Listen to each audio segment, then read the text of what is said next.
Alrighty, so we're starting off with Mentuhotep II. We said he was the pharaoh. He was a pharaoh of the 11th dynasty, so we know that already.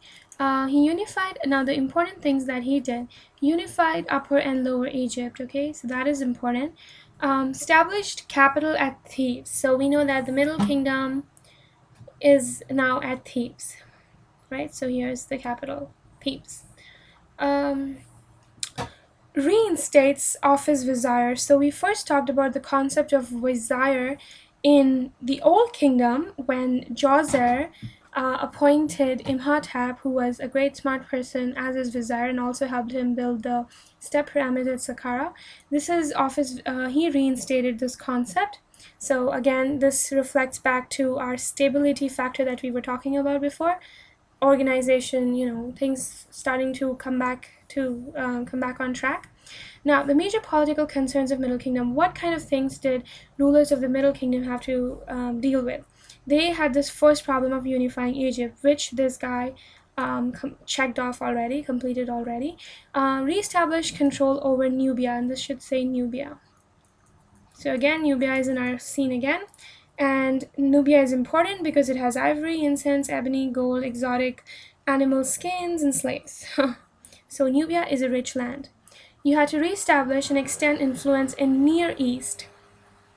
More interest in developing irrigation. Now this is new. We haven't really had anyone talking about irrigation since we started talking about these different periods. So irrigation is something new, and they were less interested in doing monuments, but they did build a few. Not very many, but they did build a few. Now we talk about Deir el-Bahari. Deir el-Bahari is a location. It's not the name of a pharaoh. It is a location. It is a location, and there are mortuary temples. Mortuary temples is places of worship modeled on Old Kingdom pyramid complex. Mortuary temples modeled on Old Kingdom pyramid. So this one concept that they took from the Old Kingdom was the concept of vizier, and now they're also using the Old Kingdom pyramid complex patterns, right? The Northern Monastery, located on the west side of the Nile. During the 11th dynasty, Amenhotep II, when we talked about our king of 11th dynasty, oh, he is Amenhotep II, right? So Amenhotep II in the 11th dynasty, Amenhotep I, Hatshepsut, this is a lady, as you will encounter her later, well, not a lady, I should say queen. We'll talk about her a little later. So these guys built extensively at this site. Mentuhotep II, who's coming from the 11th dynasty. We also have these two fellows as well. So this is Deir el-Bahari. Oops, oh my god. Oh no. Here. Okay.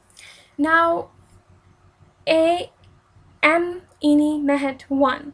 We already said that he is the first king of the 12th dynasty. He's also referred to as the charismatic founder. Pretty cool, huh? And his name means he who repeats births. 12th dynasty is considered to be the beginning of the Middle Kingdom. So 11th dynasty, we're still trying to settle down. Things are still trying to, get back on track. But 12th dynasty is precisely the founder dynasty of the Middle Kingdom. Military campaigns against Libyans and Sinai, built Wall of the Prince, fortifications to guard eastern frontiers, series of forts from Semna to Buhan. Who else built a fort in Buhan? Any ideas? We talked about this earlier. It is again Sneferu. Sneferu built a fort at Buhan.